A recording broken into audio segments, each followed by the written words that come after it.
today I've got a resource guide that I can share with you on other places that you can read and glean more about social marketing based approaches to conservation behavior.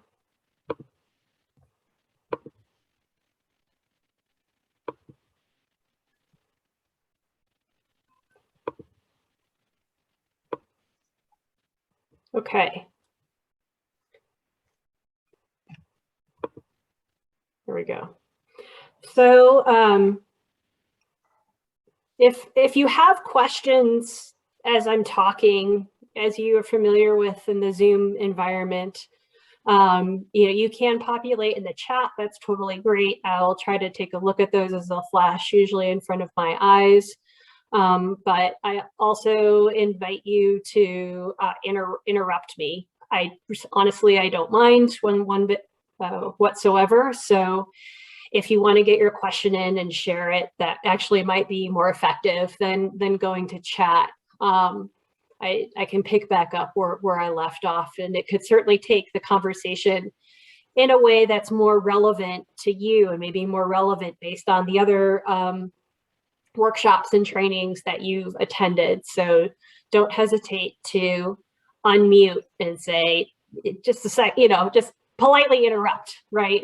We do it all the time when we're in person. We usually do it non-verbally. But I think in the Zoom environment, we just have to do it verbally. So don't stress about that whatsoever. So if you had an opportunity to watch the TEDx talk by Nancy Lee, you'll understand why the title of the training today is Don't Tell Me or Make Me, Help Me. Because ultimately what conservation marketing is all about, social marketing as applied to conservation behaviors, there's a kind of a sort of coining itself as a new field. You'll hear the term conservation marketing tossed around by people who do social marketing specifically aimed at conservation behaviors. It's still just using the social marketing framework to shape and change behaviors. It's just kind of a quicker way to describe, we're specifically talking about environmental behaviors or conservation behaviors.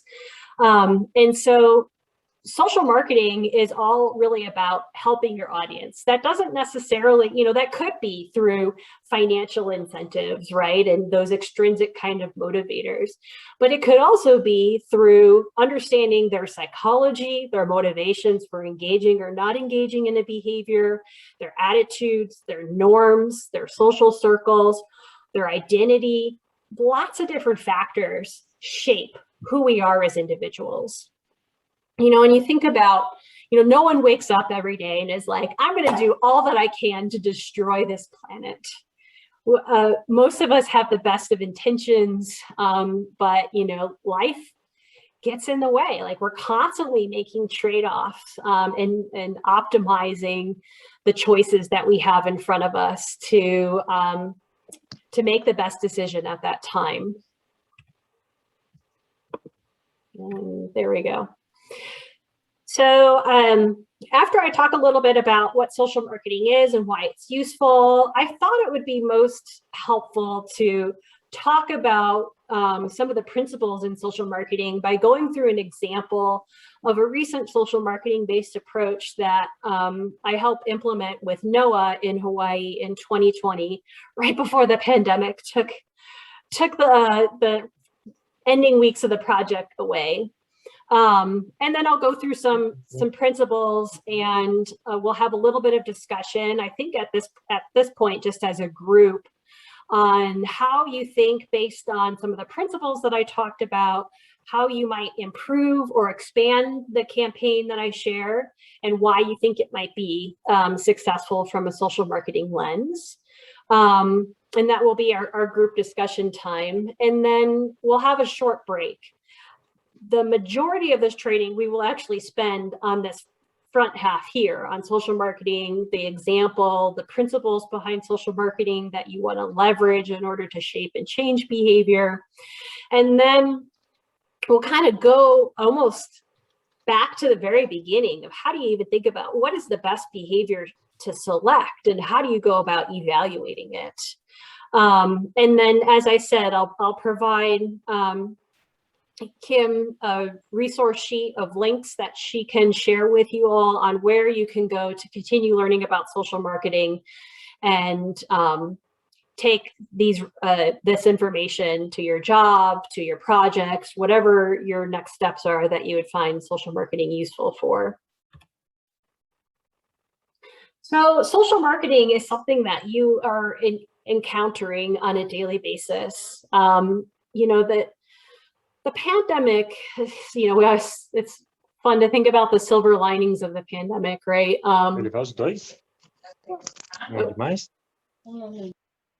There, he's muted there. And one of the silver linings of the pandemic from a social marketing perspective is it gives us a lot of different kinds of social marketing examples to talk about, right? So when you think about all of the different changes in behavior that we have made over the past year and a half or so, it's quite astronomical. And for all of those periods of time, from the beginning of washing our hands to staying at home, to wearing masks, limiting our number of contacts, all of those have basically been, you know, examples of social marketing campaigns trying to get us to change our behavior and think about the actions that we need to take. And of course, great example of social norms have been masks, you know, publicly observable behavior. Typically, we'd always talk about something like recycling and the presence of recycling bins around. And now we can talk about, we've just had this shared recent trauma really of the pandemic in which we could see social norms in action. You know, think about, I was just at a conference actually, and they were supposed to have masks required and they didn't really enforce that rule, but it was interesting. People who did have their masks on them, when others wearing a mask would go to that group, you would see some, you know, signs of mutual respect in putting the mask on because there was at least one member in that group wearing a mask, right? Or I know over the summer, just going out and traveling again for the short time that I did, going into the grocery stores for the first time, and people weren't wearing masks and walking, and what a shock that was to see. And then I felt very alone in my choice to wear a mask. And then slowly I was just influenced by other people not wearing it, right? So we have these really vivid recent memories in which social marketing has shaped and changed our behaviors through the pandemic. You know, I'm still getting texts about vaccine appointments being available and things like that from all the places I signed up to try to be notified, you know, way more when vaccines were scarce, when a vaccine might become available. And, you know, it happens not only for health, for how we eat, but also for conservation and environmental issues. So social marketing is all really just about thinking like a marketer. It's using traditional marketing principles and techniques to influence people's behavior in a way that benefits society as well as the individual. And it's really key to not forget about benefiting the individual. So when you look at a given population or audience to shape or change a behavior, you'll have a slice of that population in which telling them or showing them, giving them some kind of education is enough for this group to change their behavior. It's kind of a, oh, gee, I didn't know that, or I didn't know how to do that, or I didn't know that would have this big of an impact. And now I'm going to do it on the basis of simply knowing that this is the behavior that I need to do, and this is why it's important. That's all I needed. What's going on in that audience generally is the behavior probably already aligns with other things that they do. So take, for example, if you're trying to, you know, influence a community of avid hikers to start, I'm thinking of an example on the fly here, but storing their food not in their car at the trailhead, but in either keeping it on them, or if they have a large meal that they're going to come back to or whatever, they're going to use a storage box at the trailhead. Well, if they're a group of avid hikers, maybe they already know or engage in a lot of other practices to protect the natural environment around them. Once learning that, oh, bears have been breaking into cars lately, we've provided the storage box, really convenient here for you, go ahead and just store your food there. They already have the attitudes, they're already engaging in other behaviors that makes them very likely to now use that food storage box at the trailhead. But a family that is occasionally going on hikes, and if they've brought a lot of food with them, or they have children who, if any of you have children, know that your car quickly becomes a disaster zone of food and crumbs and juice and all kinds of things. You are thinking, I'm just out here to enjoy nature and get my kids out on the trail. I think the risk of a bear getting into my car is relatively low. Someone might steal my food here. I don't trust the other people here. I'm not going to use, so it doesn't align with what they're already doing in terms of their behaviors as it relates to using that park. It's seen as an inconvenience. It's seen as a greater risk, maybe, to put it in a food storage box. Maybe they worry about people tampering it compared with leaving it in their private locked car. So just telling them about it and making the box available is not going to be enough for that audience. You need to help them. And then you might have other people who at a certain point, they're just, they may even be out to break the law. So I was actually just on a call right before this training with a local community member at a coastal community in Hawaii on the Big Island in the Kona area, where they have a lot of issues with people swimming with dolphins. This whole community there has come to life over the past probably 40, 50 years, and they call themselves the Dolphinville community, and they know they're violating the law. Some of them have been fined before. They're just trying now to be more sneaky about swimming with dolphins. So this group really needs a law to drive their behavior change. Sorry to switch gears from like camping and being at the trail to swimming with dolphins, but that's probably the best example I could give you of a make me group where you really need the law to drive their behavior. And now it's not that any one of these slices, using education, using marketing, or using law, are not compatible with one another. Indeed, you do often want to use a combination of approaches in shaping and changing people's behavior. So I don't mean to imply that we should just basically abandon education and abandon enforcement and only use social marketing, because clearly that has effect with 68% of a slice of the population. I don't want you to walk away with that conclusion at all.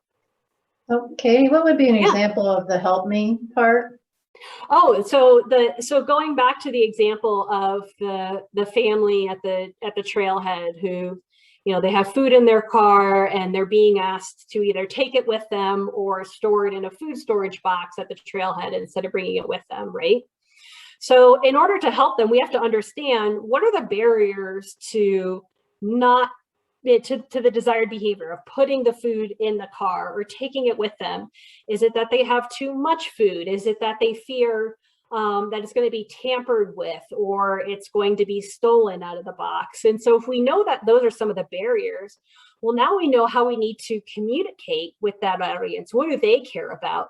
And so we could address, you know, we could say something like, there have never been any thefts or tampering of food items in this locker. Or maybe there's a structural change you need to make where you provide, not that I've seen this anywhere in public lands anyway, but individual lockers that people can rent out at the trailhead that are a bit more private. So sometimes it's a combination of not only the communication, but also the design of the built environment in order to support the behavior that you're trying to shape.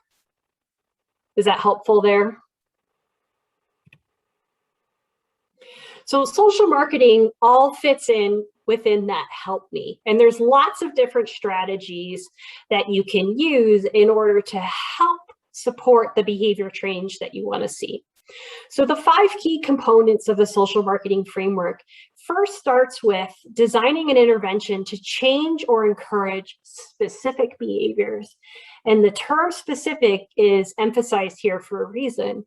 And that is because you want to get down to the terminal or end state behavior that is going to have the impact on the problem that you're trying to solve.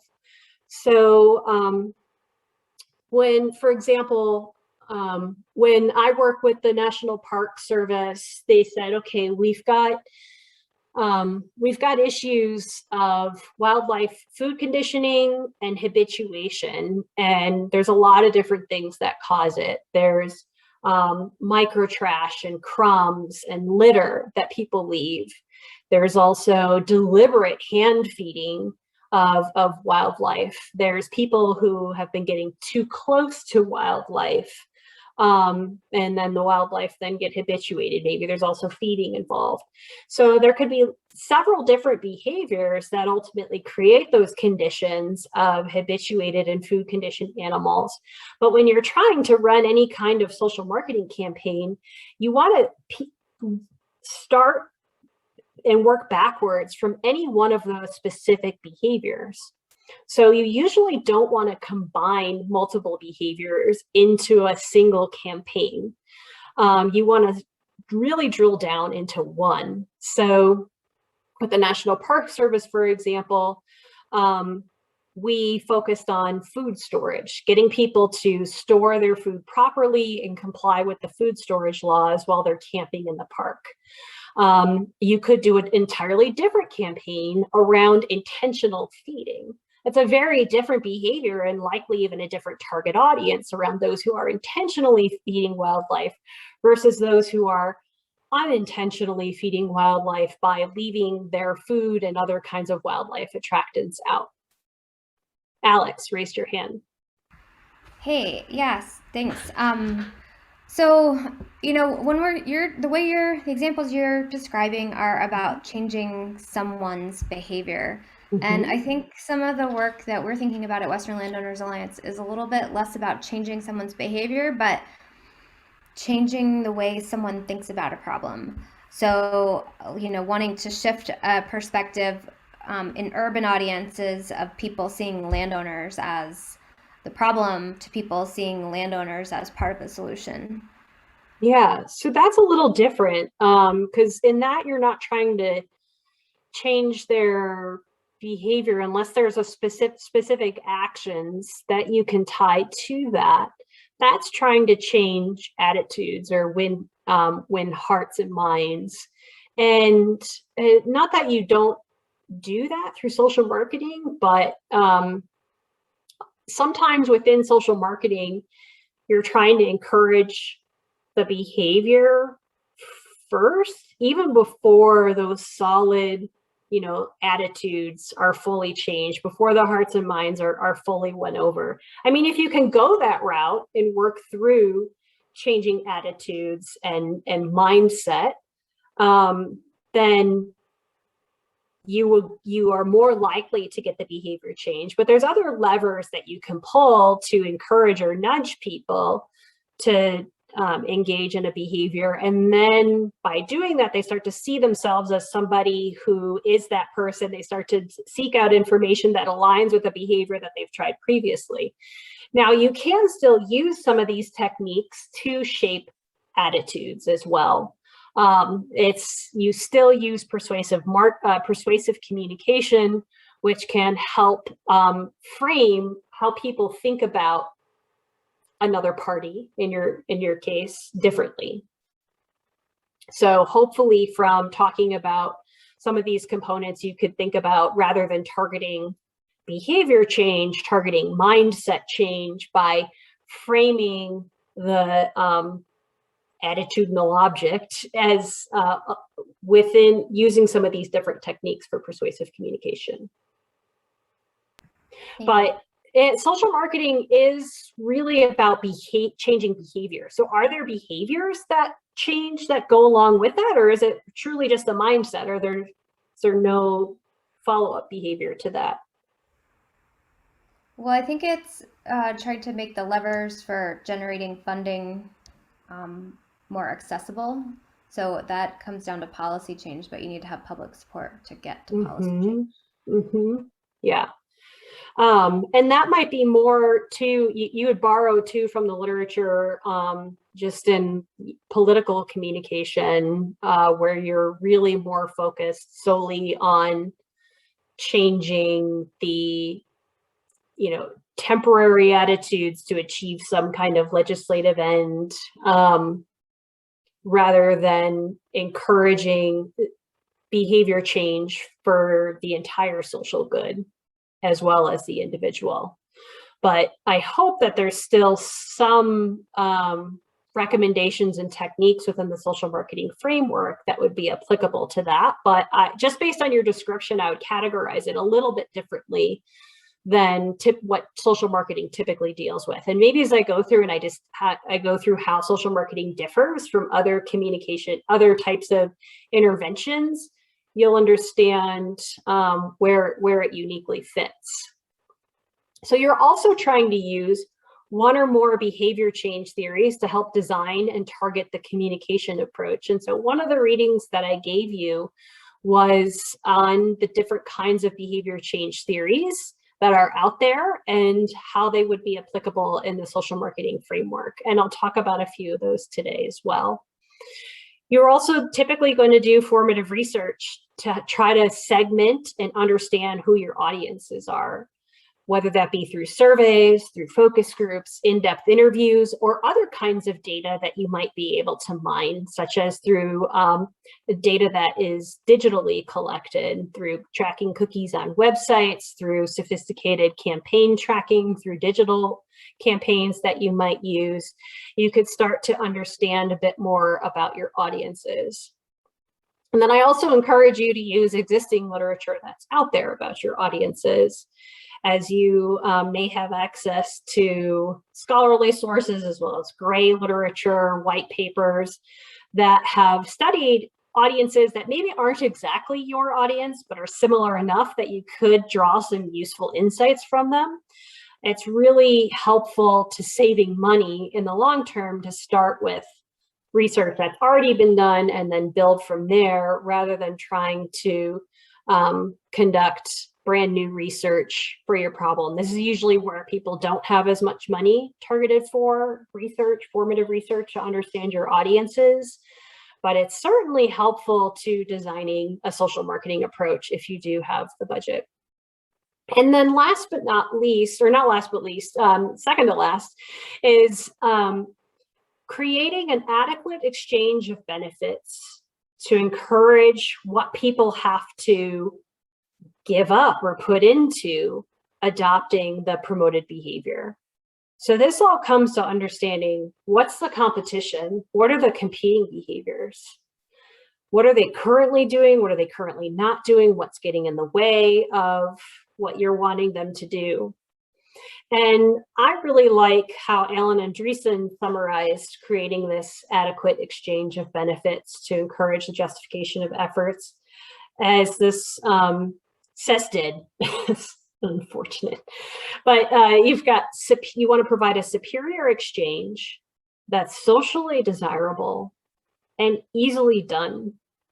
So as you begin to think about how you're going to communicate about the behavior that you're trying to promote, you want it to seem like they're getting something more out of engaging that behavior. It doesn't have to be tangible. It sometimes isn't even always easier, but maybe it seems superior because it also is socially desirable.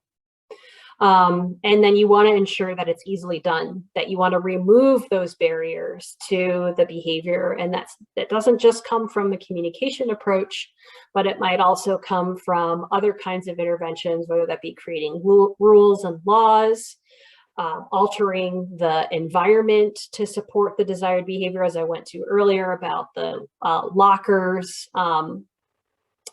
that you could provide at trailheads for people to store their food. So you want to think about how does the environment support the desired behavior as well. And then finally, it's using the 4 Ps of marketing, thinking about the product, price, place, and promotion. And the product, in this case of marketing, that's the behavior. That's the behavior that you're selling, essentially. The price is all about reducing those barriers that people might experience when they attempt to comply with the behavior. So that could be time, money, the emotional or psychological costs, and any facilitators, anything that would promote that behavior should be maximized. And then place is giving people opportunities to perform the behavior, as well as opportunities for them to think about the issue or to see others doing it. So, typically when you think about opportunities to communicate with people, you want to provide a behavioral prompt as close to an opportunity that they would have to take the action. So, the simplest example to think of is, if you go and you look at your recycling bin, well, at least mine anyways, on the top of my recycling bin, I have a list of items that are recyclable right there on the top of my bin as a constant reminder of how and what I should and can be recycling using this bin. You've seen other examples of this too, where if you are in a restaurant, for example, they might, rather than making plastic takeaway cutlery readily available, they'll actually keep it behind the counter, and that's using something called choice architecture, in which you make the desired behavior the default behavior by making it more difficult to use the wasteful product. I've tried to hack my own home doing something similar for eliminating things like plastic wrap and plastic bags and other kinds of single-use products like that by just putting them in a storage box in the corner of my basement that I just is so darn inconvenient to access, right? And taking the paper towels off the rack under the cabinets and shoving them in the back corner underneath the kitchen cabinet, and instead putting the reusable towels there. So, and in a restaurant setting, you might not have it available, but you have a sign there that says something, like, think about your use of reusable cutlery, or we encourage you to bring reusable cutlery. If you do need cutlery, it is behind the counter, and you can ask for it. So that also can give people a place and an opportunity to think about the behavior, in addition to using some choice architecture to make the desired behavior the default behavior. And then promotion. Promotion, there is really a lot within there, using a variety of communication strategies and tactics, targeted materials, understanding what channels to best use to reach your audience and what kinds of activities would reach your audiences.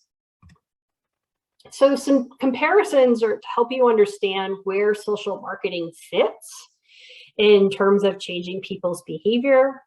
So in commercial marketing, the beneficiaries are the corporations, they're the shareholders. And even in political communication, there's often some kind of, there's a political party to gain, or that has gain. It might not necessarily have the beneficiaries as the society and the individuals.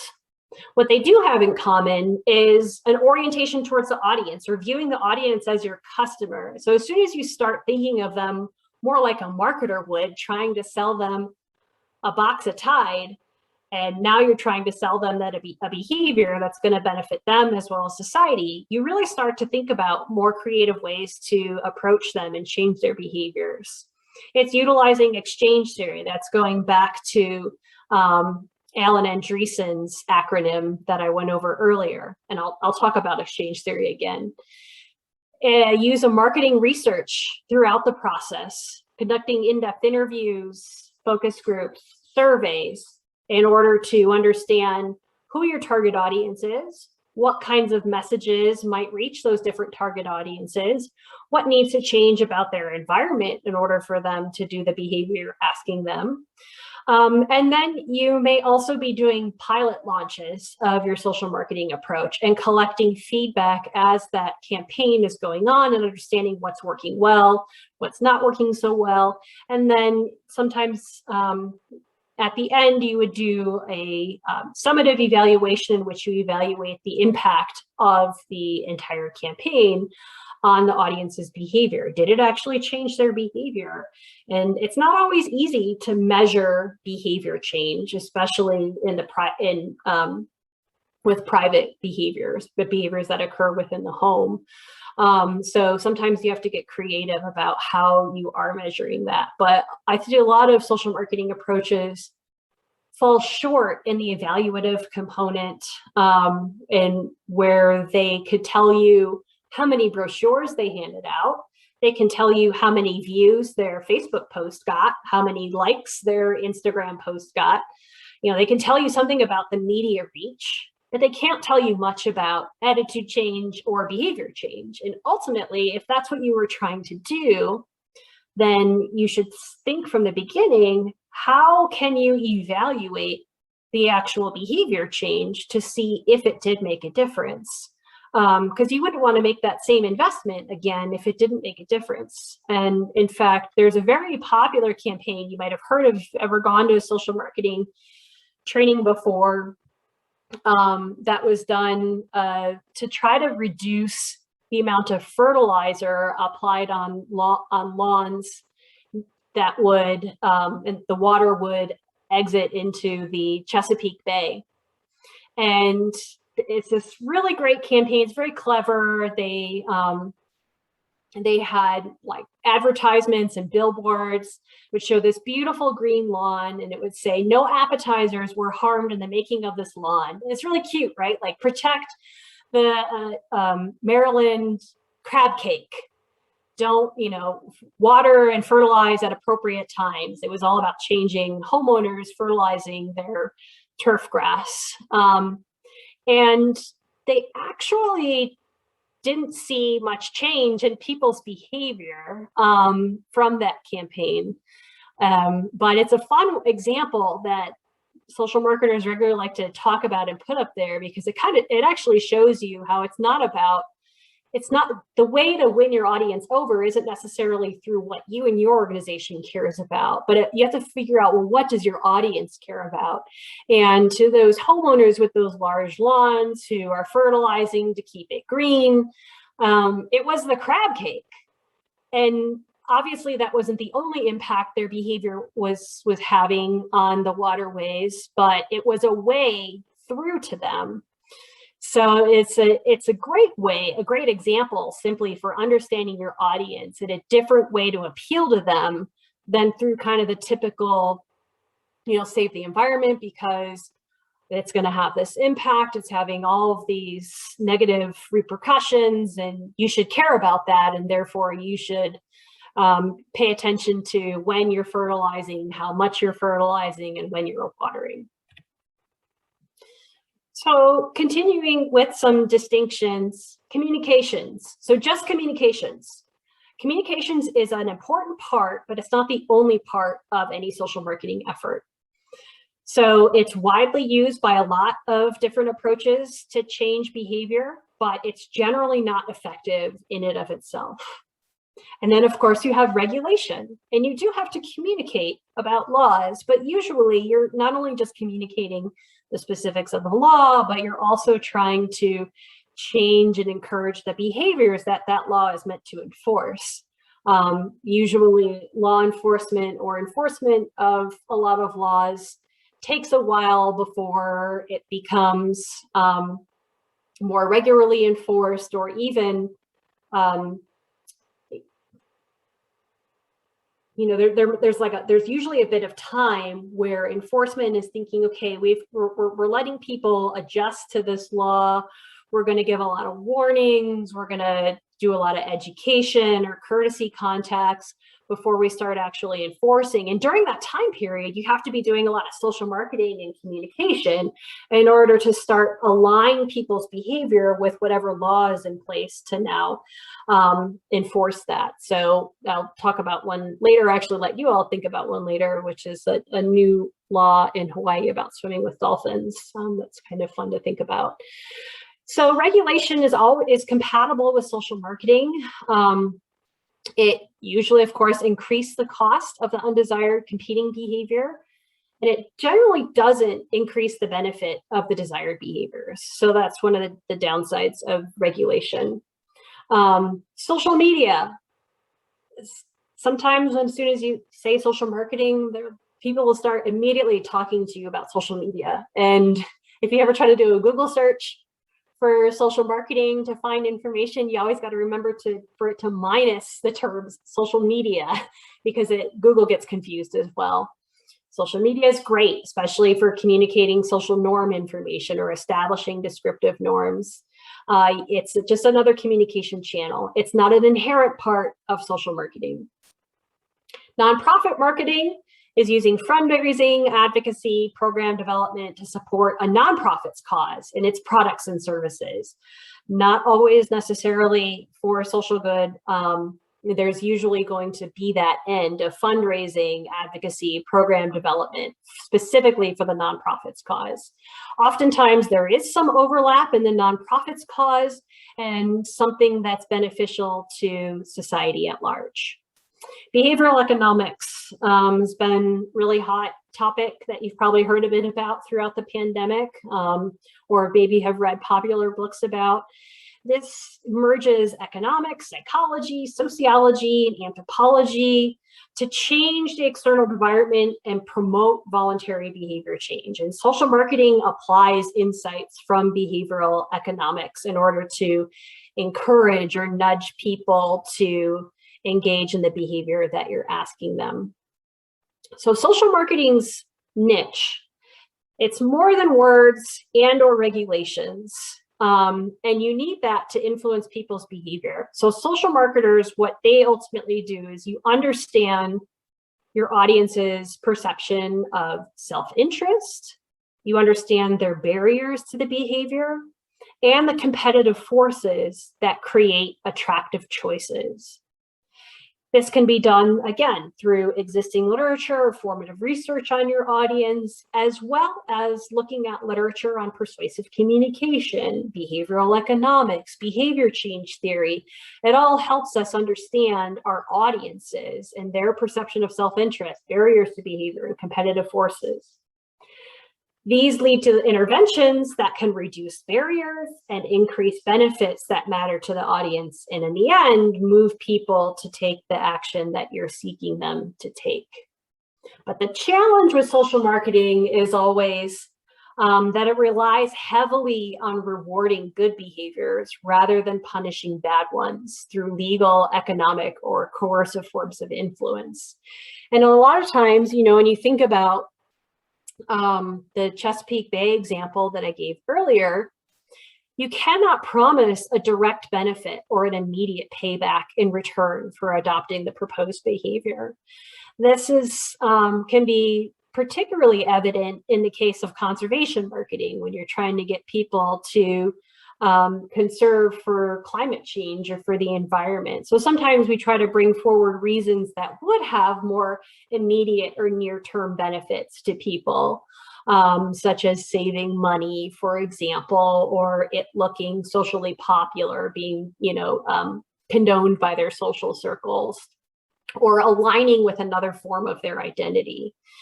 And that can give them a bit of that immediate payback that they need in order to try out the behavior, which hopefully, if it keeps going long enough and enough people do it, then has the long-term impacts that benefit society as a whole. The whole reason that you sought out to change this behavior in the first place.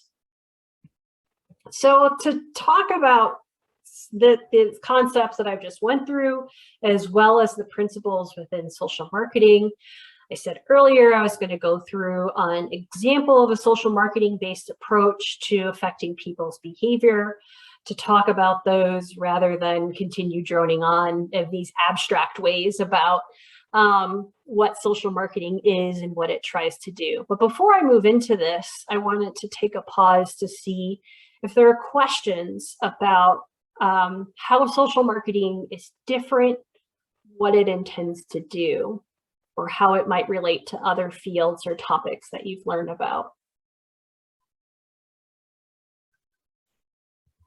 I was just curious a little bit about Alex's talking about the landowners and landowners being seen as the bad people, the bad guys. So, you know, I guess I would sit there and try to figure out what are the barriers that are keeping people from seeing landowners as the good guys, you know, or the good gals. Why is it that they're thinking that the landowners are not good conservationists or whatever? And then so any barriers or any behaviors tied to that? We were talking about political attitudes and things like that. Would it be some behaviors that you're looking for, Alex, would be to support landowners, whether it's through voting for policies for landowners or promoting the good things that they do? I was trying to see where the connection might be from that, but that's just a comment. It's not really anything in general. Yeah, I mean, if nothing else, what I like about the social marketing framework is it really orients you to thinking about your audience specifically and benefits the barriers around whatever you're trying to change. And so if you take the, you know, the attitude or the mindset towards those individuals and in changing that mindset, you know, so there's another approach that you might have heard of. It's slightly different. I didn't talk about it as in the beginning. It's called community-based social marketing. And I don't know, the history on social marketing versus community-based social marketing, like for me, is kind of this outsider, semi-newcomer in the area. What I see there is community-based social marketing, which was developed by Doug Mackenzie Moore and was really taken up by a lot of people within the conservation environmental community because his approach was specific to that context. But if you look at community-based social marketing, or what I think it should be and how it should be different, it actually might be more applicable to the issue that Alex was describing, in which there are times in which you have, you know, very specific community issues in which you have localized audiences that aren't very transient, right? Like, so through a national park, for example, or through the islands of Hawaii, when you've got tourists, you've got local communities and businesses that are stable. There's communities there, but then you have these tourist populations that are constantly changing and moving through. But in other situations or other issues you may be faced with, especially given the examples I heard in the introductions, you have set communities that are going to be relatively stable over the period of time in which you're trying to address the issue. And to take a true community-based social marketing approach, you often want to, through different, you know, maybe it's through conflict resolution type settings, or what's the word I'm looking for? Oh, it's escaping me right now. Public deliberation models. You would want to bring those parties together to try to have them not necessarily, you know, targeting like, oh, I'm bringing you together so that you can figure out your problems with one another and work it out amongst yourselves, but you bring them together to address the problem in participatory way, to have them at times separated into their own, you know, homogeneous groups, at times together, in which they're talking about ways in which they would like to solve the problem. And you could almost take like a conflict mediation or conflict resolution approach to that. And then you can still, you know, beyond just doing that, you can still learn from that community dialogue what barriers and benefits the parties are seeing about one another. If it's simply, you know, changing the views of how these different audiences view one another. And then use that information to develop communication to, over time, work on shifting those attitudes. But it's certainly going to be challenging to do that. It's not impossible, but I'll keep thinking on that. And others feel free to chime in and share, like, I'm thinking of this, and I'm not sure how this would apply. So otherwise, Alex will burn through your idea over and over again. So as I go through this example, I want you to think about, do you see a way to improve or expand the impact of this social marketing approach? And then if we were to take this same social marketing approach and try to apply it to a different behavior context and a different species of swimming with dolphins, how might you add to or change a social marketing approach given what you learned through this in order to have impact on reducing the people swimming with dolphins?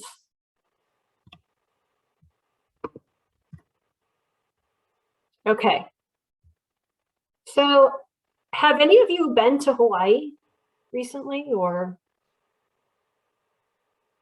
in the past 5 years, 6 years, decade, 15 years? Yeah, I regret to say that my partner worked there for 2 years. I joined her for a little bit, and she did like swimming with dolphins. I won't tell Noah. She went out and swam with the dolphins? Yep, I never did, okay. Though. Good for you. You can tell me. I was in Rocky yesterday with my family, and I kind of forgot about the meadow closures. And I went out into a little ways into the meadow. I was so ashamed of myself. So this is a safe place to share. When I started doing this work, a few years ago, I was hiking with my family, and my dad was eating popcorn while we were hiking. And he was like dropping little bits of popcorn kernels, and I was getting on him because I was like really thinking about micro trash and food conditioning of animals in parks. And my dad said, I've got a picture of you from about 1994 in Rocky Mountain National Park, and you're hand feeding chipmunks peanuts. So I do have that on my computer now. It's because, of course, he sent that to me as soon as he got home. So if you haven't had the privilege of Hawaii, you probably are imagining an experience not too different from the photo that you see on the far left here. You have a lot of marketing and advertising about Hawaii centered around sea turtles and some of the other unique wildlife that you can see there. And a lot of this marketing and advertising might promise or allude to these up-close encounters to try to entice people to book tours with them, or even just to come to Hawaii.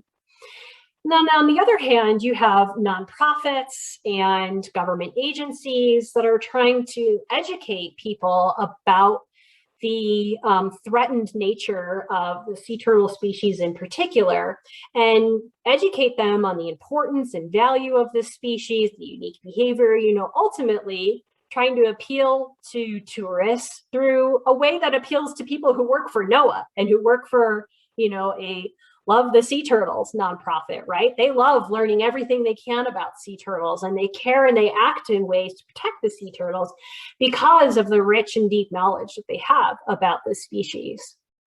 And then somewhere within this informational brochure, you might have something that says, keep your distance from sea turtles in order to protect them. And then, of course, you have law enforcement. And so the law currently for sea turtles is basically, do not disturb or harass the sea turtles. And it can be interpreted through a variety of different ways. Usually it might be seen as if you do anything that changes the turtle's behavior, or you touch or feed the turtle, then they could very easily enforce the law. But they do not have a legal setback distance. But they do have a recommended setback distance of 10 feet. If you're staying 10 feet away, you shouldn't have an opportunity really to touch them nor feed them because you're too far away from them. And so you have law enforcement that usually takes the approach of as simple as possible, infographic kind of information specific to the nature of the law with the threat of legal action should you violate this law. But if you think about shaping tourist behavior and trying to encourage them to comply with these setback distances, you might think, well, how do we make this behavior as attractive as that photo on the left there? How do we still make communication about this issue exciting, compatible with people's desired experience? And we can do that through social marketing. It doesn't just boil down to enforcement or education. You can use social marketing to reshape tourist expectations while still garnering customer satisfaction.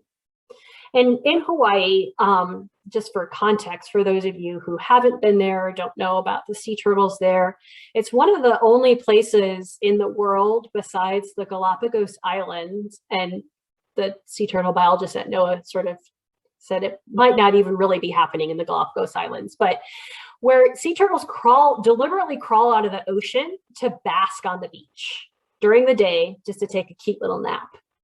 But this makes them so accessible to tourists. You don't even have to get into the water to see a sea turtle. You can just swarm them on the beach as they see. And if you've seen any of the news out of Hawaii this summer, you'll know that, as is typical when they have a very high tourist season, as they did this past summer with the big bounce back before the Delta variant became a big concern.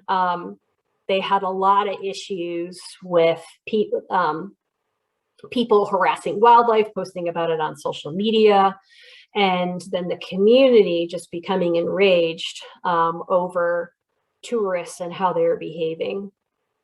So the first thing you got to do is you got to understand who is the Hawaii tourist. That's not to say that there's not locals who aren't getting up close and personal with sea turtles. But for a local audience, you might want to take more of a community-based social marketing approach than just a social marketing approach to involve that community more in the behavior change intervention and the behavior change monitoring and process than you might in a social marketing approach.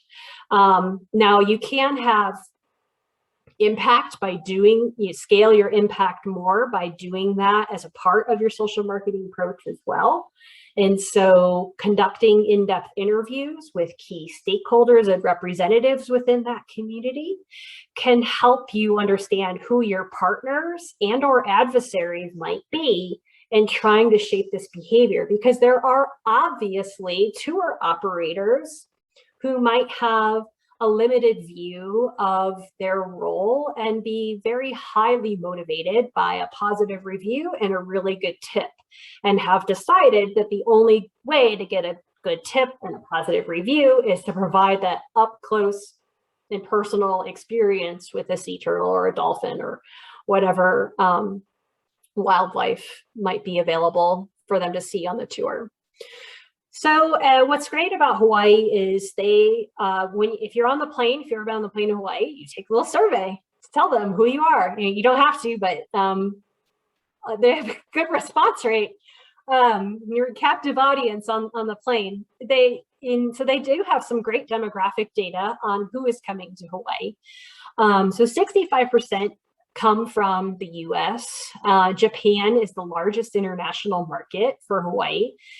A lot of tourists that go to Hawaii and other kinds of similar destinations like to perceive themselves and want to be perceived as by others as the above average tourist who is, interested in more than just sun, sand, and relaxation, but they actually want to, experience the authentic Hawaii. They want to get out into nature. They want to do eco tours. So they really try to think of themselves as the above average tourists. Does that mean they actually are? No, well, we all like to think we're above average. The sea turtle encounter is often a bucket list item. So people just want to see it just long enough, less than 10 minutes to get the photo, the video, and then move on with the tour or with their day. If you've ever seen a sea turtle sleeping on the beach, you mistake it for a rock at first. They're not extremely exciting, having sat with them for hundreds of hours. I am still amazed by them, but they do look like a rock. Around 20 to 30% of Hawaii tourists are traveling with children, 61% with a spouse, and 15% with a friend. So understanding who they're with, the activities that they're seeking to do, seeing wildlife or going on wildlife tours is, it's not the top thing that people come to do when they go to Hawaii, but it's up there within like the top 10 things that they hope to do or see while they're in Hawaii. So they want to have that up close encounter, and they're there to have an amazing experience. And in conducting the in-depth interviews with different stakeholders for this project to go along with the secondary research, we also heard things like we couldn't find any peer-reviewed data to support this. So, kind of taking it a bit at face value, some people feel like they're owed an up-close experience with the sea turtle because they've saved so much money for this once-in-a-lifetime vacation that they're happy to get theirs. And,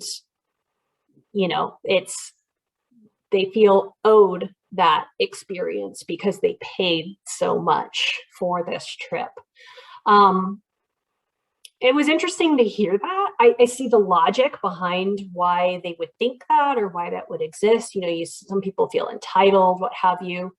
But again, I didn't have any peer-reviewed research necessary to back that up. So this was another issue where when I started working with NOAA, they came to me convinced their problem was people were feeding the sea turtles. That's why that was the major problem. That's why they were getting injured or harassed, was because they're being attracted to areas where people are because people were feeding them. And they said, well, can't we just do a social marketing campaign to both address feeding and getting too close and touching and other kinds of harassment? And I explained to them, the whole point of a social marketing campaign is you usually want to target a very specific behavior. So just like you set SMART goals, you want behaviors that are specific, measurable, achievable, realistic, and time-bound. Not that we couldn't address all of those things, but what we learned through our preliminary data collection, where we sent people out to different locations to observe over 120 hours of observation time, how frequently this feeding behavior was occurring. They saw it once, and it was a local.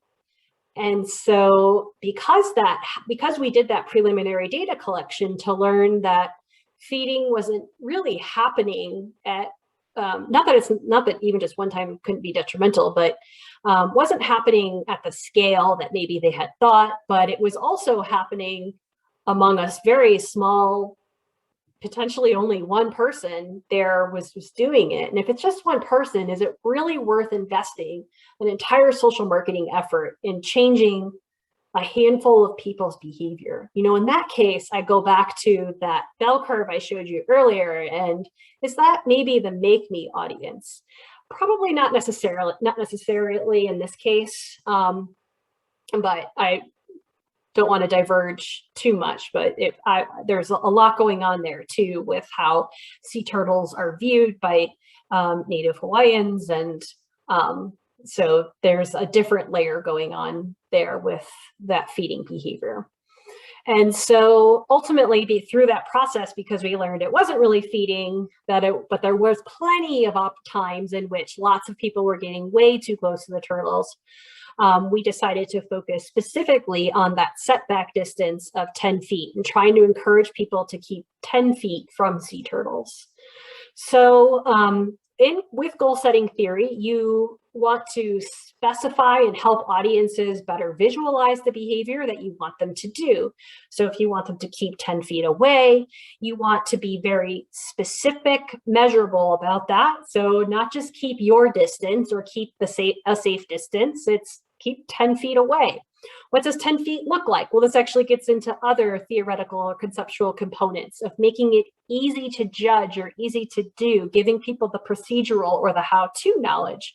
So I know roughly what the size of a small compact car is.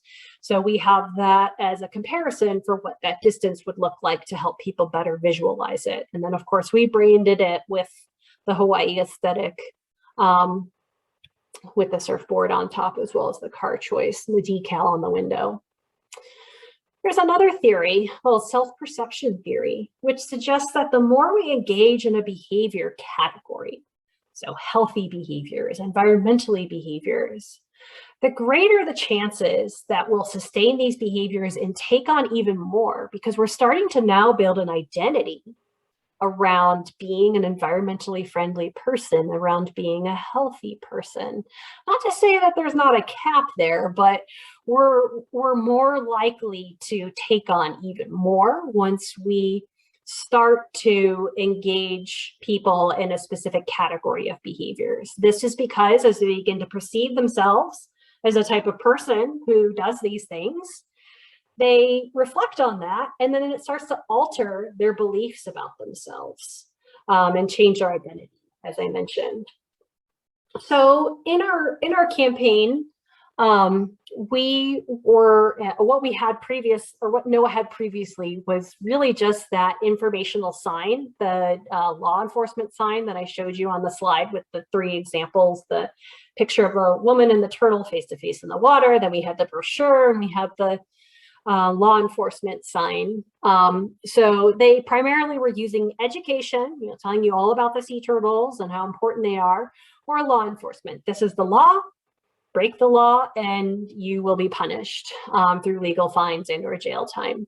So knowing what we know or knew then about our target audience and who they are and what's important to them, being seen as the above average type of person, and also leveraging some literature out of behavioral economics and psychology, we developed a campaign to try to align this desired behavior of maintaining that 10 feet of setback distance with their desired experience. So they're there to have a unique and special vacation, right?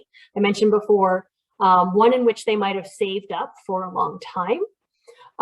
They want to have an amazing encounter. So we align the staying 10 feet away from what's kind of a, as rock-like as it is, kind of a large creature. Some of these sea turtles are pretty big, around the ones that we saw at the site where we observed, ranging anywhere from about 1.5 feet across to the smallest, to probably the biggest being, almost 3.5 feet roughly. So they're pretty big. So staying 10 feet from an animal that size, a reptile that size, you can still see it pretty well. And so you want to tell them it's still an amazing experience, even though you have to stay 10 feet away. So we establish a positive theme for the messages. So rather than going to the beach and saying like, no, you can't do this, and no, you can't do that, damned if you do, you'll be fined and taken to jail. We establish a positive theme that aligns with visitors' desired emotion, as well as with some locals' feelings of awe and respect for the honu, which is the term they use for sea turtle. Then we also wanted to tap into their identity as a respectful person. So there's some really interesting research out of psychology. If you have kids or have heard teachers or people who are really good with kids talk to children, you've probably heard them talk to kids in this way, where they say, rather than like, I need you to help me, they'll say, I really appreciate you being a good helper. And instead of telling people, go vote, you remind them that they're a voter or that they want to be a voter. So by making that slight adjustment in the language, voter, you're a helper, you're now aligning it with their identity. So rather than saying, respect this animal, we remind them, you're a respectful person, right? No one would disagree with that, especially in wanting to be an above average tourist in Hawaii, which, you know, might not be the person who would be the most respectful like you are. We align this behavior with this identity as being a respectful person, which also helps later on with self-perception theory. And then, of course, as I mentioned earlier, supporting that how-to knowledge. But we wanted to do more than just that. So if we go back to exchange theory, our audiences, they have to perceive the benefits or the value in the behavior as equal to or greater than the perceived costs. So they have to think that they're going to get as much, if not more, than they have to give or give up. And you can use the 4 Ps, product, price, place, promotion, to offer opportunities to tip this benefits cost scale. So the way in which we utilized this theory was we offered a replacement behavior. So rather than just having to stop and stand there, since we know that people want it, it's a bucket list item, they want to have a memory of it, get their photo, get their video, we offer them a replacement behavior to get an even better photo, an even better video, that then starts to also nudge them to these attitudes of, I am a sea turtle supporter. We wanted to use protector, but we could use protector. I can share that story if anyone's interested, but I'm a sea turtle supporter. I try to protect the sea turtles. Look at how great I am. I'm doing a whole new hold. I'm a whole new protector. I love the sea turtle. And I'm doing all this. I'm showing my respect for this species by keeping at least 10 feet away. What was also great about these forced perspective or this photos, this replacement behavior, was people often had to be even a little bit further away than 10 feet to achieve these photos. So it kind of spread the groups out further away from the turtles in order to get these photos. And what was kind of actually unexpected, we didn't do any research with children before implementing this campaign, but just in the field, we saw kids get very excited to do this. I have this precious memory of this 3-year-old little girl running up to the sign. I couldn't hear what she was saying, but just by her movement, she ran up to the turtle, not all the way up to the turtle. She actually kept her distance. She pointed to the sign and she pointed to the turtle and she was pointing to the pictures and started doing the poses and encouraging her mom to take the photo. And we saw that several times with children. They were excited by this as well. So it was a bit of an unexpected idea for us to, as a unique way to also involve children in the desired behavior, which can influence adults around them. So we tell them why this is important, but we don't beat them over the head with the importance of species protection. We did have more information on a mobile first website. So the QR code took them to Amazing from Afar. If you try to go there now, you'll find that it's currently down because I'm about to launch a study again here in November. So we've taken everything down for now until we collect our pre-test data and then do another launch and collect data. But you can also see how doing these forced perspective photos or these replacement behavior would tap into people's personal and into their psychological motivations for this social and personal validation from getting a good photo and even being above average tourists, because look at this cool photo that I also got. And then making the desired behavior equally or more attractive as well as popular. So utilizing a hashtag with which to share out these photos that then other people see. Maybe there's a bit of competition or creative challenge among people. But because this did start taking place during the pandemic, we actually didn't see a lot of impact from our digital channels, very sadly. So as I go through the evaluation of this campaign, keep that in the back of your mind. So the website, why did we have the website? So we had this sign, we're testing these message approaches in comparison to the existing regulatory signs. The website was to legitimize and add credibility to the campaign. And it was really for people who maybe they would have already gone there and maybe they already knew the law, they would have already respected the distance. They really just needed the information, the knowledge to do so. But if people do, let's say they do the forced perspective photos, they read the signs, they participate in the hashtag, they go to the website, because they've engaged in the behavior and they've expressed themselves, maybe through digital channels, as being a sea turtle supporter. Look at me, I've kept my distance, I help protect the sea turtle. They then learn from the website other ways or other behaviors that they could do that would further protect the sea turtle. So we'd rather, well, the approach that we took is focusing on getting the behavior, especially, we're it's kind of lucky that we could work with an example where a bucket list item, right? They do it once. There's probably going to actually be multiple times in which they will encounter sea turtles on their trip to Hawaii. If you've ever been, they don't really seem threatened, but they are. They're kind of everywhere. They're not always on the beach everywhere, but there are a lot of times they're in the water around the beaches and things like that. So they'll probably have other opportunities in which they could choose to comply or not comply. And hopefully by having this experience in which they learned a replacement behavior, they've practiced it, they're now more likely to do it again. And so the education comes after the practice, and we capitalize on that self-perception theory of them hopefully starting to view themselves as somebody who protects sea turtles, because I had the opportunity to do so. I shared with others that I did so, and then learn more and further develop their identity as a sea turtle supporter.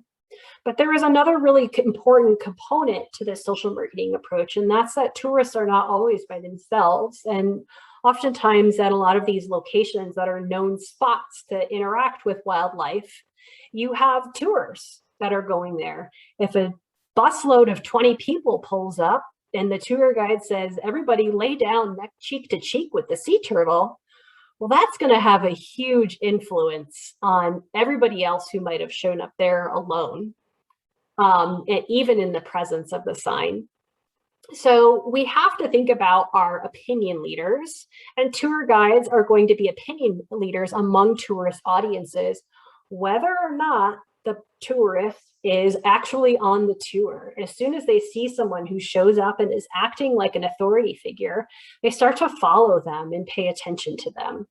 So we also talk to tour operators to understand, how do we involve them in a social marketing approach and what do they need? And it was really interesting. So from the tour guide perspective, they want to appear as knowledgeable. So providing them an educational brochure about the sea turtles to use with their guests, like they're going to use that to develop their own talk about the turtles. But they don't want that to look like they learned that from Noah. They want to be seen as the authority. So anything that you want to provide or you want tour operators to buy into, you can provide them training, other kinds of experiences that would help encourage this behavior among their own tourists and encourage them to enforce the setback rule. But you really don't want to duplicate or replace their expertise. And you also can't have or give them messages or materials that are overly focused on laws and what you cannot do. And so they have to add value. What they told us would add value would be something that was more fun and maybe demonstrated that people were participating in something greater than that one-time experience that they were having. So the replacement behavior with the social media element adds to that. And we also had a high quality souvenir sticker to go along with the rack card. And we encourage tour operators to try this out. Thanks for the time check. Obviously, I love talking about this and planned way too much content. They also said they wanted materials in Japanese language. So we had those interpreted through two different ways to get that translated to Japanese. When we evaluated the campaign, we had three different conditions. We had the conditions, what we call the existing conditions, where you have the signs, as you see there up by the trash can as you enter the beach, about the current laws. We took that same sign, blew it up, and we put it on an A-frame on the beach. And then, of course, when our campaign was in place, we had our signs up on the beach. We launched the website, the Instagram page, and then distributed rack cards and stickers to English and Japanese speaking tour operators, 4 of each type that visited this specific location where we observed. And I thought you would like to see what it looks like there. Our observation site. So they would crawl out, and usually quite noticeable as they're making their way out. I don't think it's the video isn't the one that actually has them moving, but one time one of them came straight for our sign. I panicked. I was like, oh no, just what I need. Headline: CSU researcher trying to protect the sea turtles accidentally kills sea turtle with sign. No sea turtles were harmed in this research study. So we observed, in order to measure the impact on people's behavior, rather than ask them what they intend to do or just run an online study, because a lot of people will tell you, like, I'm going to do the right thing, I'm going to maintain the setback distance. We wanted to observe what actually happens, because once people have the opportunity, there's a lot of things going on in that decision-making environment. What are other people doing? What are the animals doing? What information is available to me in the environment? Who am I with? Who's around me? What are my goals for this experience? Have I already seen a sea turtle before? And am I just walking by and this is my second or third time seeing a sea turtle? So I'm less likely to approach, right? So the decision-making environment often ends up being more complex in the field. So it was great that we could do this field research. And in order to measure, we set up these little markers. You see these green markers, green leaf. This is a natural vegetation that existed in the environment. And then we got back around 30 to 40 feet away so that our own presence, it's just me, a student, wouldn't influence how close people would get. They could make their own choice. And we counted and categorized people's compliance with the setback distance. And what did we find? Well, about over half, just in existing conditions with the sign up on the entryway, were complying. When we take those no regulatory signs and you move them down onto the beach, even more people comply. So there's something going on there with the symbolic, maybe kind of acting as like a symbolic barrier. As soon as that sign gets out there, that's having an added influence on people as well. But then when the Amazing from Afar campaign was in place, compliance went up to almost 86%. Was it statistically and practically significant? Why, great question. Yes, it was. So what besides the ones that I went through, there are different levers within behavior change that you can use. And I'm going to quickly bop through these, and then we can have a discussion about how you might use these levers of behavior change, or how you might improve upon the campaign that I just went through, or another one. Yeah, I'll let you leave the context a little bit more open-ended. So you want to provide information about why it matters and how to do the behavior. So you saw from our example, we didn't really get a whole lot into the why it matters. We tried to do that through tapping into their identities. We're tapping into other psychological things and really explaining the full impact of harassment on sea turtles. Our website did that. And if it's more complicated behavior, offering step-by-step instructions, providing training, providing materials that give instructions, building awareness and understanding through informational forums and meetings and materials that describe the behavior and its importance, and communicating about it in a clear, concrete, and unambiguous way. Another key thing too is to give feedback on performing the target behavior. And you've seen examples of this in your own electrical bill, with showing you how your energy consumption changes over time and how it might compare to your neighbors. Rules and regulations are another lever that you can pull. So enacting rules that promote or restrict a behavior. So you can mandate a behavior, as in the case of prohibiting swimming with dolphins swimming with spinner dolphins specifically in Hawaii, and requiring a 50-yard setback distance from the dolphins. And so you're prohibiting swimming with dolphins by saying you have to remain 50 yards from dolphins at all times. And if one should approach you, you have to take immediate action to move away. Material incentives. So this can be increasing or decreasing the real or perceived costs or the effort for doing a behavior.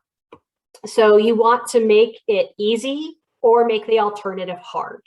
So make the target behavior more convenient and accessible, removing barriers, providing substitutes, as we did for our campaign with the replacement behavior. Make the undesired behavior more difficult to do. You can create friction points, barriers. So for example, in some places where the turtles come out, the community has created a symbolic rock barrier to section off that part of the beach. But they're finding it doesn't work very well, actually. But it could help in addition to signage, perhaps, if they paired the two together. Give rewards or penalties, incentivize or reinforce a target behavior, or penalize it or fine. Using emotional messages to drive behavior. So there's different social marketer groups out there that are kind of known for packaging up their recommendations. It's just one of them that I like, and this is rare. They do a lot of work in wildlife conservation in particular, and they boil down persuasive and emotional messages to this framework, which I thought was useful potentially for you all. So different emotions you can tap into: pride, joy, hope, fear. We tend to go to fear a lot, but we shouldn't always use fear. Fear can backfire. You want to use it to motivate people when they experience uncertainty or an immediate threat. But fear can backfire. In the case of sea turtles, we couldn't really make people very fearful of the sea turtles. They aren't a very threatening species, so there wasn't a lot of risk there. Anger, you can use it to motivate people to confront others when they witness injustice or experience threats to personal autonomy. Interest, you can use this to motivate people to seek information when something is novel and complex. The prospect of shame is an interesting one. So you'll see sometimes like social media shaming or other forms of shaming, and you can use it to motivate people to avoid an action when others might find out about socially undesirable actions. But you have to be careful with using shame. There's a threshold that you can cross in which you make people feel too much shame, and then it backfires, and it just makes them more ingrained in doing it again. And they might even start to avoid information that would make them feel too much shame. So it's kind of a fine line for shame. And personalizing the message, you've probably heard this before, putting a human face on campaigns rather than statistics, giving examples, tailoring messages to make them personally relevant, relatable, and appealing. So another thing that you can do is use social influences. And this is all about using social norms. So you want to make the targeted behavior the perceived norm. This is what others are doing. Social media is great as long as what's seen in social media is the desired behavior, what you want people to be doing. You could also highlight the possibility of social sanctions for doing the problem behavior. If let's say you're in a situation where most people aren't yet doing your desired behavior, you can use something called dynamic norms. And what dynamic norms are is telling people that others like them are changing, are starting to change.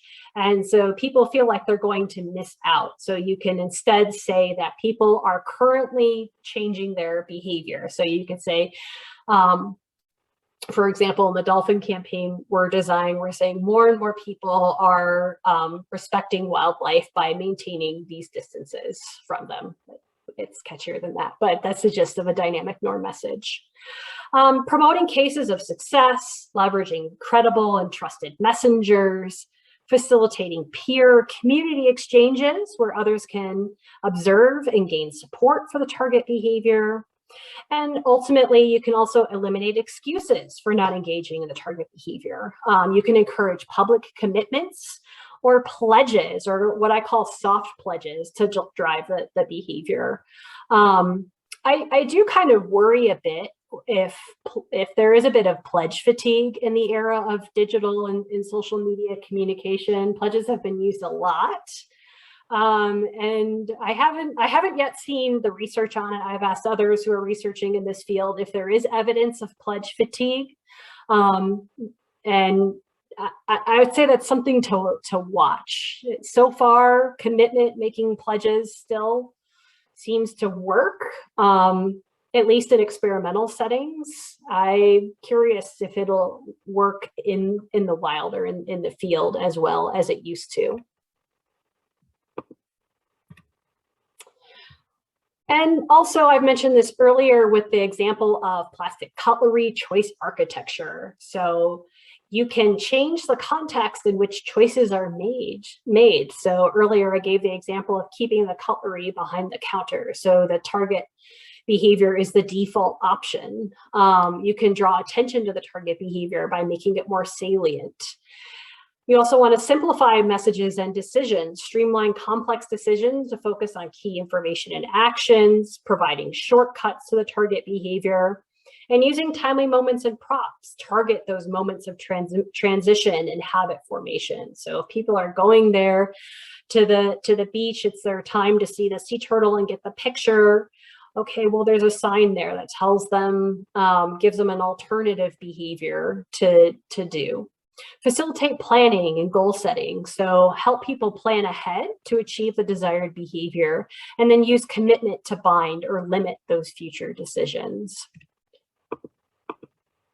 So that was kind of fast, but I want to go come back and hear from you all on all the different techniques and things that I went through. Tried to cover a lot of ground in way too short of a time, clearly. But if you thought about this campaign, so obviously there are some effects from the presence of the signs. We have locations where signs may not always be feasible. So how could you improve or expand this campaign given some of the principles, theories of social marketing? Or how would you apply this to a topic you're thinking about? I'll offer that question out there. And if you want to play around with a different topic, this is the next project that I'm working on. And how would you, or what would you include in a social marketing effort to encourage compliance with a new spinner dolphin law, which requires a setback distance of 50 yards from spinner dolphins so that people will not swim with them anymore? So I am going to go back and open up my video view so I can see more of you at once.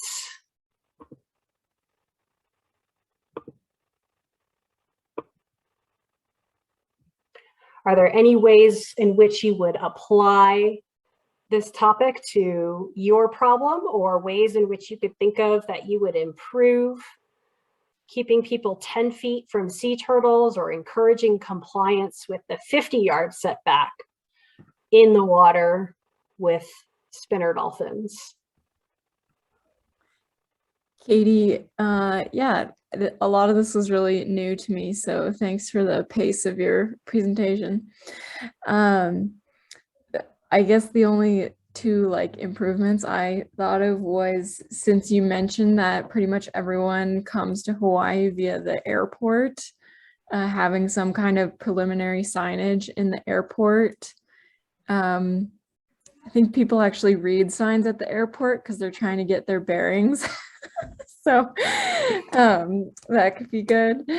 And then, yeah, I like the idea of a giant sea turtle statue that's very Instagrammable. So people can go get their picture there.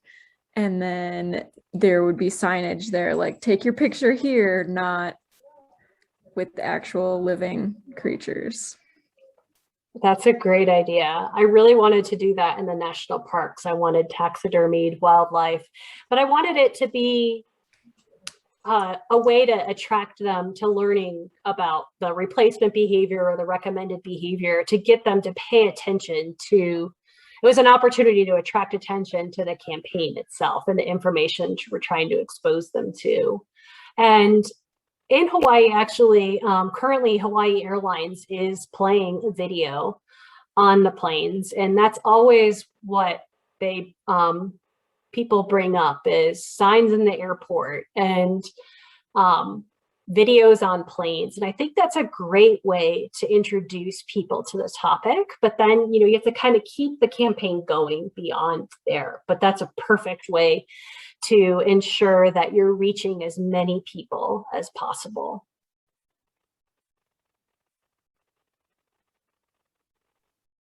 Well, some of you that actually have some behavior changes you'd like to see with either your research or some of the other things that you're working on. Can you think of any specifics that some of the stuff might apply to? Yeah, I have some questions about the diffusion of innovation theory, and then gap in adoption between early adopters and, I guess, the majority. I forget the exact stages, but early majority. Yeah. And so I was a CCC fellow, just concluded 4 days ago, but and my research focused on understanding the enabling factors for collaborative groups and how they form to reduce conflict between large carnivores and livestock. And part of this is understanding what motivates the adoption of different tools that help reduce conflict between large carnivores and livestock. And kind of looking at this a little bit through the diffusion of innovation theory. And so what I've been reading and what seems to happen in a lot of communities is that there's a block between the initial early adopters and the rest of the majority, and then understanding just like how do you shift towards that, because your descriptive norm is against that behavior that's kind of pro wildlife conservation or working lands conservation, and then moving that to a place where, I guess, or like highlighting a dynamic norm, showing like how many people in your community have shifted to this practice. So it's my question, I guess, is how, in your experience, have you gotten over this big gap in adoption? Yeah, I know what you're talking about. Because what you probably have going on in those early adopters is it's probably some of your people who needed some education or had had fewer barriers, and maybe that also includes their social circles that would approve of adopting some of those best management practices. So dynamic norms can be helpful. And then you can also, besides doing that research and understanding the benefits and barriers, do you have a sense of why they haven't yet adopted? Because if it's not, if they look at the others who have adopted as an outgroup, right? Yeah. They're not part of them, then using dynamic norms, unless you can specifically say it's a part of who they view as others like them, part of their in-group, dynamic norms may not be the motivator for them in that case. So are there other barriers that are preventing them from, because ultimately that's what's going to guide it, is specifically what are the psychological, the physical, financial, time, what are those different barriers and costs that are perceived that are preventing them from adopting that behavior, and the designing it around that. Is there an identity that they have? Yeah, you can kind of with all the questions, I don't think I need to answer it because all the things you brought up are effectively findings that there's using some of these practices, and a lot of times they're not socially supported, and people can be ostracized if they use them initially. Yes. So that's a real challenge. But yeah, collaborative groups have been really promising in breaking That's down good. kind of that dynamic, which is Yeah. Yeah. And yeah, like I was saying, from a communication standpoint, if there's a piece of their identity that you can align the desired best management practices with, sometimes that can help propel, but probably not by itself. Again, going back to social marketing, relies heavily on, uses communication, but it isn't the only tool or the only behavior change lever that you may want to pull. So you can also align things like, look at things like, other kinds of incentives or disincentives toward the undesired behavior.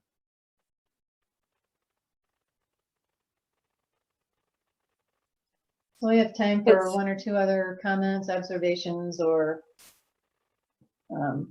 things you're addressing, questions. Can I say something? Yeah. Sure, Jim. Katie, I really enjoyed this. The first proposal I ever successfully wrote over 40 years ago was to RARE when they were just starting out, for a campaign that led to getting the first Honduran National Park established back when I was a Peace Corps volunteer. And back then it was slide projectors and cameras and stuff like that we were using. But it's been really neat to watch RARE, and you cited them a lot, watch their bag of tricks evolving over the years, from just sending somebody out dressed in a parrot costume to really good use of social research and figuring out what does work. So that's kind of neat. I wanted to mention, in addition to the airports, having worked on a lot of campaigns around Cancun, and that part of Mexico gets tens of millions of visitors a year, to using the cruise ships as the TV channels, because there's not much variety there, using the nightly programs and using that. But I wanted to mention something else beside the guides. Something we've noticed in a lot of locations, it's not the guides, just the guides. Of course, you got to work with them, got to give them good interpretive skills and all, but it's all the other people who are front facing and have any contact with tourists in a place where you have tourists or just visitors of any kind. And so often, traditionally, they do it, that's not my job, or ask so-and-so, or I don't know about that. And so an NGO based in Fort Collins, National Association of Interpretation, actually just training in what they call interpretive host. So it's not for guides, it's for everybody else that, even incidentally, just like the maintenance person or the guy cleaning up the trash on the beach, who has contact with tourists, so that everybody becomes part of the green team and not just those whose only job is doing that. So that's something I thought would be worth mentioning. And finally, that my center at CSU, George Wallace, our founder, a long time ago came up with something to try to get rangers to do the right thing, instead of using their uniform and some of them wearing gun and their badge, and using the police side of being a ranger as their front-facing approach, and rather, getting down so they're shorter than the person they're talking to, looking at an angle, and doing something that's referred to as the authority of the resource techniques, which Park Service and Forest Service use a lot as well. So just to mention that, so basically, even when there is an enforcement side, you can be the good cop instead of the bad cop, and you can use that convincing approach rather than just use of force, or the imposing figure of the ranger trying to force somebody to do something instead of showing them why they should do something. Absolutely. Yeah. Thank you for sharing those. In the work I've done with the National Park Service, you could see, we were just in Sequoia National Park, actually, before it's caught on fire, of course. And you could see evidence of them utilizing those practices that you brought forward, all, from law enforcement to the bear techs. And, it was always, the whole interpretive host thing. They were always so kind to the campers who wanted, what's good to do around here? Like, well, you're in a national park. And, they kind of, it's funny to hear the questions that they got, and they're there to manage the bears, not provide interpretation, but they have to. And so, yeah, it has to be from all tourist facing, all visitor facing aspects. So that's usually a component. If you have key messages that you know that are going to work, you want to ensure that it's not just going through your mediated communication channels, but that you provide talking points and training to different people who will be having those interpersonal conversations, because that can be the most persuasive form of communication for people to eventually maybe comply with whatever behavior you're asking them to do, and heck, maybe even learn a thing or two as well. I don't know, Jim, I found it pretty satisfying to write tickets when I was a ranger to people that were obviously doing something they knew was incorrect. But you're right, yeah, totally. Anybody else before we wrap up here?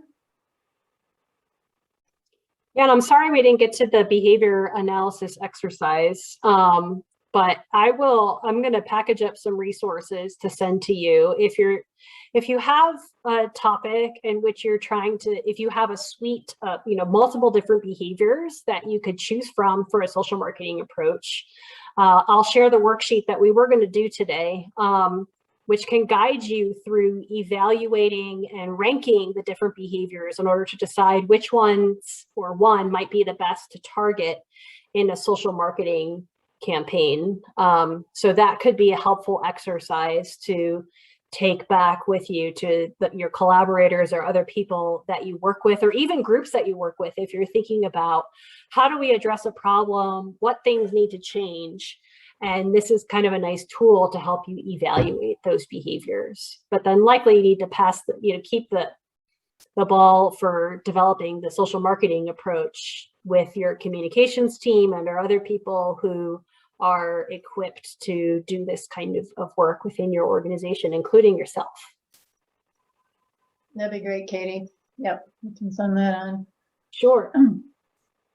Well, I really appreciate you coming today and talking to us about this. Sounds like you have some really fun research that you've done, and I'm so glad about the sea turtle stuff, because I just love the turtles, and I hope you have good success with the dolphin campaign as well. And I will send those resources on to folks. And we're also recording this session as well for the folks that couldn't be here today. So thank you so much. And don't hesitate to reach out with more specific questions related to your projects. I'm really happy to schedule a meeting with you or answer questions as I can over email about specific dilemmas that you're encountering, because there's a lot here within social marketing that I wasn't able to cover or chat more with you about. So I'd be happy one-on-one to talk with you or help you over email. And if you have ideas for me on the dolphins or are going to be in Hawaii in November, you let me know. I'll give you a drone. And I was going to say, if you need any more people counters, I would gladly sit on a beach and yeah, we'll field the dolphin study on Big Island, and we're going to refield the turtle study because we lost about 2 weeks of data collection, and our tour operator materials didn't go to scale because the tour operators were very understandably concerned about whether they were going to have a job or income. So they were not very excited about my sea turtle campaign. You were working with Kirsten Leon? Oh, yeah. Yeah, worked with her back when she was in Fort Collins. That's great. Oh, yeah. That's how I got to be working with Hawaii, was once she was with National Park Service. I work with Sarah Molina now. And then now that Kirsten's with NOAA, that's how I'm doing this work with NOAA. But it'll be pretty interesting. Yeah, the law in Hawaii is designed so that you cannot see the dolphins at 50 yards away, unless you're from shore and they leap out of the water. These are smaller dolphins. So it'll be challenging, to say the least. Okay, well, thank you all. And thank you, Katie, so much. And I appreciate your offer of having them contact you. That's awesome. So, yes. Okay. All right. All right. Matthew, email me about brucellosis. Yep, will do. Okay, take care, everybody. Ready. Bye-bye. Thank you. Bye-bye.